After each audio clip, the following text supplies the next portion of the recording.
Wait, no! It's too much! That's too much! No! Hello everyone and welcome to Action RPG Build Guide Edition. Today I'm ready to drop on you my 1.0 Warlock. This is what I'm going to be playing day one when the game launches, and this is my Chthonic Fisher Warlock. Now unfortunately I don't have permission to show in-game gameplay, which sucks, so I'm going to be breaking it down on last Epoch tools, but I'm hoping by the end of this video you're going to know what I'm doing and maybe it'll help steer you in the right direction. So what we're going to start with is skills. And for the skills, we're going to use Chthonic Fisher, Chaos Bolts, Rip Blood, Bone Curse, and Profane Veil. And you will see that all of these have the necrotic tag on it because that is the main damage we are going to be doing, necrotic. Starting off with Chthonic Fisher. Now, this build is focused around overcapping our necrotic resistance because there is so much damage and survivability we're going to get by having overcapped necrotic resistance. And I should have mentioned, everything has been tested in-game. Again, I can't show it, unfortunately. Okay, so what you want to do is go up and to the left first. 1 into Fragile Crust, 2 into Fellfire, 5 into Current, 3 into Rupture, and 1 into Gloom of Flames. And this is going to be how we are auto-triggering our Chaos Bolts. So 60% of the time, it works every time. No, I'm just kidding. 60% of the time, you're going to get your Chaos Bolts to fly out, which is going to do a lot. And then we're going to come right down here, 1 into Spirit Gale, 2 into Damned Waters, 1 into Grim Tide, and 2 into Twisted Waves. Now, Twisted Waves, this is literally the main node of this entire build. Torment deals more damage, multiplicative per 2% uncapped necrotic resistance. Damage per 2% necrotic resistance, 3%. And then on the other side of the coin, you have Grim Tide. Chthonic Fisher's ailments inflict deal more necrotic damage, multiplicative per added critical strike multiplier. So we're going to take some crit multiplier where we can. Now, right now, Chthonic Fisher only has 20 points. But when you're playing the game, as we know, you're going to have a lot more points than normally just 20. You want to put all the extra points right here into Tomb, which gives your Torment more multiplicative damage. Okay? So that's Chthonic Fisher. Now, again, you place down your Chthonic Fisher, it starts shooting out torments at enemies, and it starts shooting Chaos Bolts, all right? And for Chaos Bolts, you're going to go up and down first. You want 3 into Chaos, 4 into Dooms, 1 into Libation, 2 into Devour the Damned, 1 into Cursed Blood, 1 into Another Affliction. Now, what this means is that your Chthonic Fisher is auto-triggering your Chaos Bolts, and then your Chaos Bolts are auto-triggering Rip Blood and Bone Curse. Now, Rip Blood is based upon your intelligence. This is going to be basically a guarantee if you're geared out correctly. And then your Bone Curse is going to trigger as long as an enemy is cursed, which all the enemies are going to be cursed. Okay? Now, to the left over here, you have 2 points into Condemned Chaos, and 2 points into Mana Flames, and 3 points into Misery. So your Chaos Bolts are going to be doing a lot of multiplicative damage based upon enemies being bleeding, igniting, damned, and frostbitten, and you're going to get the ignite and damned right here, and you're going to get it from your passive tree, and likely get it from your gear. And the last point up here, I put 1 in Destructive Intensity. You will be manually casting this, so Chaos Bolts will be on your right click, so the idea is you make your Chthonic Fisher, and then for added damage, you are manually casting Chaos Bolts. So they're getting hit from multiple angles. You could also take this point and put it right here if you want to into a Grave for 2, but we're not going low life, so I'd rather get the extra crit chance. Okay? So now, Chthonic Fisher is shooting out Tormented Souls and Chaos Bolts. Chaos Bolts from Chthonic Fisher are shooting Rip Bloods and Bone Curses. Now, what are these two skills doing? Well, Rip Blood is giving you ward. It is also spec'd right now into damage.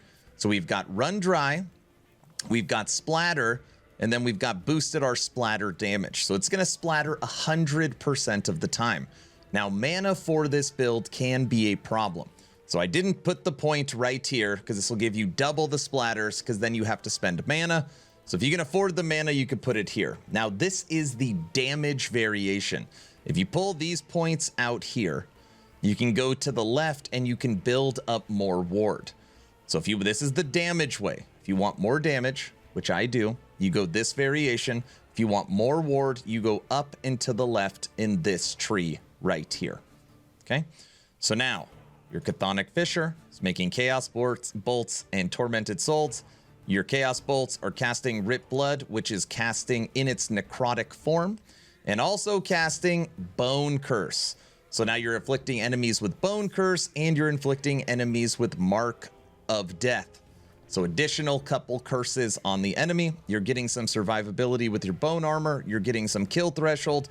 And like the everything else, this is spec'd into necrotic damage. All of this is automated based upon a single click of Chthonic Fisher. Okay? But again, that doesn't mean you're just pushing this one button and then you're done. Again, you're manually proccing and casting Chaos Bolts to hit enemies as well, because your Chaos Bolts are still proccing these two.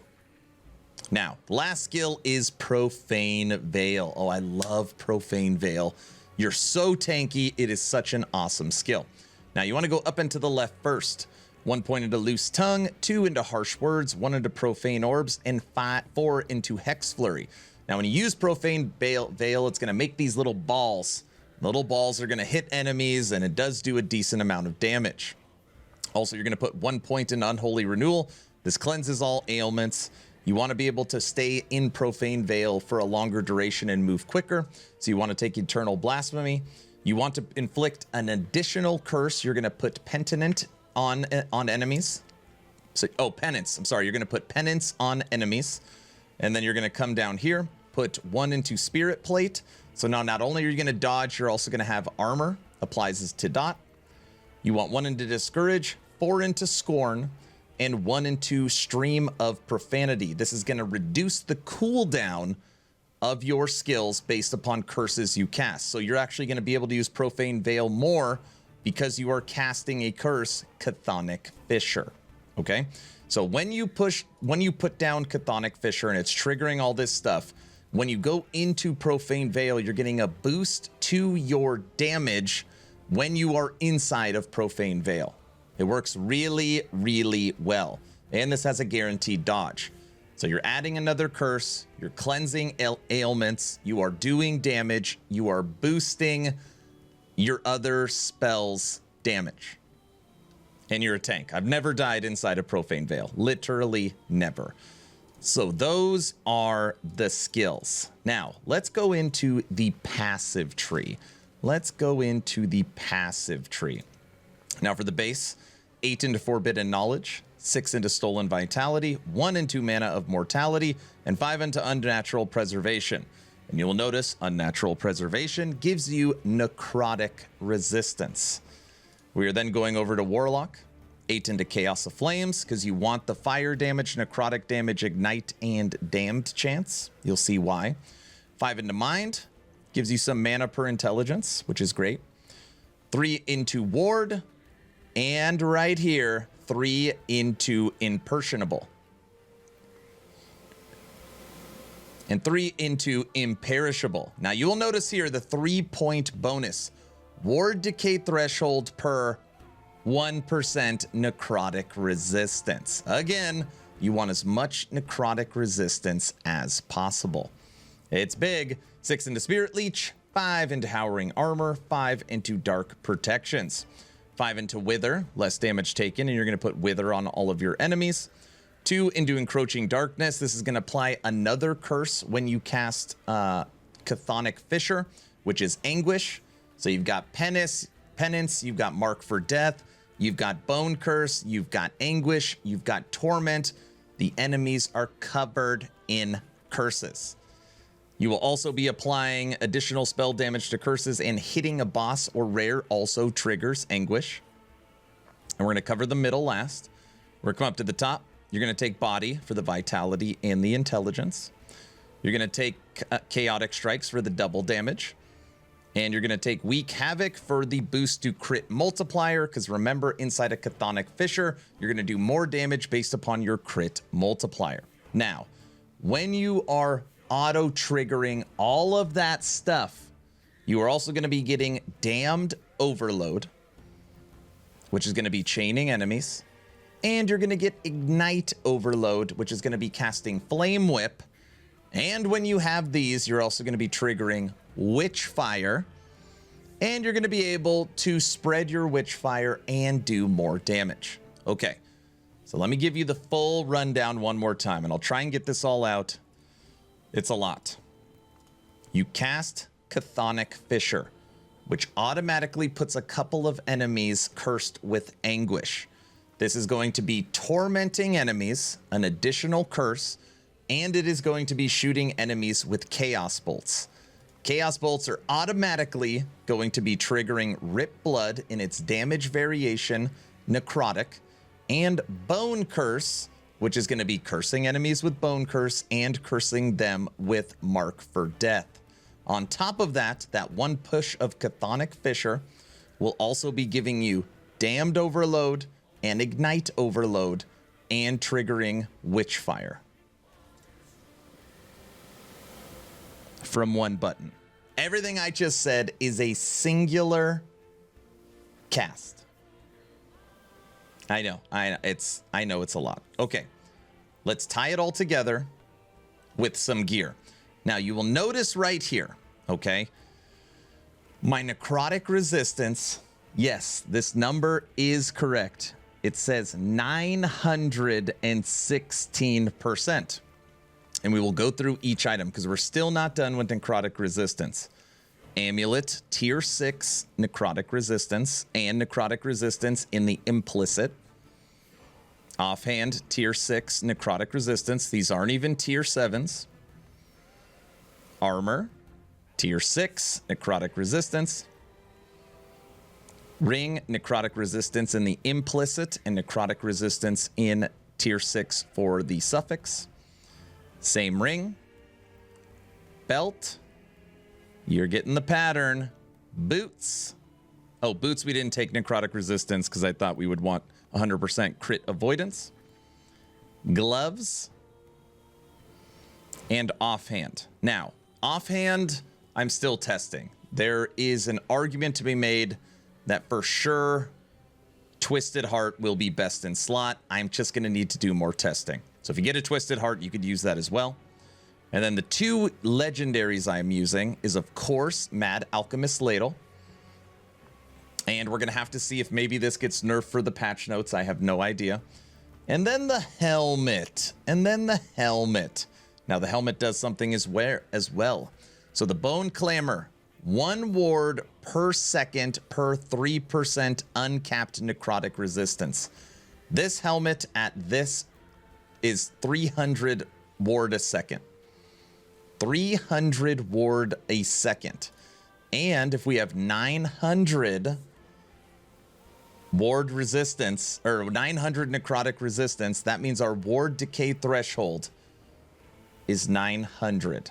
You'll be sitting at 900 all the time, just by standing there and doing nothing. And remember, that is for survivability. Your torment is just insanity.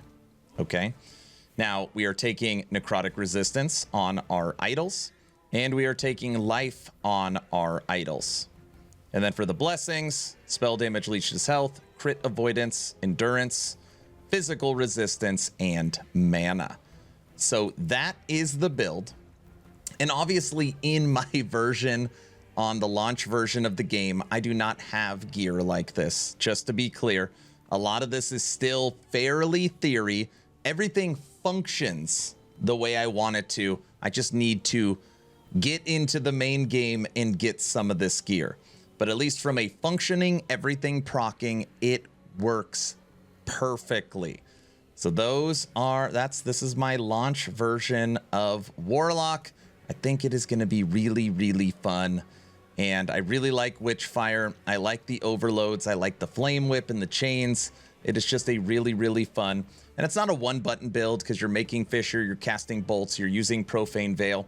And then I forgot to mention, if you look down here, I use an unspec'd transplant on my bar. So technically for this build, you get 2 movement skills, which is also awesome. So you got some survivability in there as well.